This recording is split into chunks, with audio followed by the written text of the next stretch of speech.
നമസ്കാരം, ഞാൻ ഡോക്ടർ വിസ്മയ ദാമോദരൻ. നമ്മൾ ചർച്ച ചെയ്യുന്നത് വെള്ളപ്പോക്കുള്ള സ്ത്രീകൾ ശ്രദ്ധിക്കേണ്ട കാര്യങ്ങൾ എന്തൊക്കെയാണെന്ന് പറഞ്ഞുതരാം. സാധാരണയായിട്ട് വെള്ളപ്പോക്ക് ഉണ്ടോ ഇല്ലയോ എന്ന് മനസ്സിലാക്കേണ്ടത് അതിന്റെ നിറവ്യത്യാസം അല്ലെങ്കിൽ അതിന്റെ കൺസിസ്റ്റൻസി അറിഞ്ഞുകൊണ്ടാണ്. എങ്ങനെയാണ് സാധാരണയായി വെള്ളപ്പോക്കിന്റെ കൺസിസ്റ്റൻസി എന്ന് പറഞ്ഞാല് മുട്ടയുടെ വെള്ളയുടെ രീതിയിലാണ് വെള്ളപ്പോക്ക് ഉണ്ടാവാറ്. ഇത് നോർമലാണ്. എന്നാൽ ഇതിന്റെ കളർ ചേഞ്ച് ആയിട്ട് മഞ്ഞ നിറത്തിലോ ചാരനിറത്തിലോ പച്ച നിറത്തിലോ അല്ലെങ്കിൽ ഒരു ഗ്രേഷ് നിറത്തിലൊക്കെയാണ് നിങ്ങൾക്ക് വെള്ളപ്പോക്ക് അനുഭവപ്പെടുന്നുണ്ടെങ്കിൽ ഇത് സാധാരണമല്ല. നിങ്ങളൊരു ഫിസിഷ്യനെ കണ്ടിട്ട് മെഡിസിൻ എടുക്കേണ്ടത് നിർബന്ധമാണ്.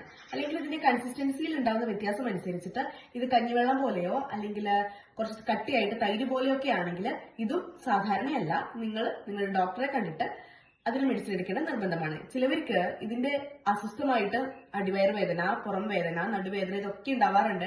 കൂട്ടത്തിൽ ഡിസ്ചാർജിന് സ്മെൽ ഉണ്ടാവാറുണ്ട്. അതുപോലെ തന്നെ വജീനൽ ഏരിയയിൽ ഇച്ചിങ്ങും ഉണ്ടാവാറുണ്ട്. അതായത് അസഹനീയമായ ചൊറിച്ചിലും ഉണ്ടാവാറുണ്ട്. ഇത്തരം ലക്ഷണങ്ങൾ കണ്ടു തുടങ്ങിയാൽ നിങ്ങൾ സ്വയം ഒരു ചികിത്സയ്ക്ക് നിൽക്കാതെ നിങ്ങളുടെ ഡോക്ടറെ കണ്ടിട്ട് കൃത്യമായ മെഡിസിൻ എടുക്കേണ്ടത് നിർബന്ധമാണ്. ഹോമിയോപ്പതിയിൽ പാർശ്വഫലങ്ങളില്ലാതെ തന്നെ നമുക്കിതിനെ മാറ്റിയെടുക്കാൻ പറ്റുന്നതാണ് കേട്ടോ.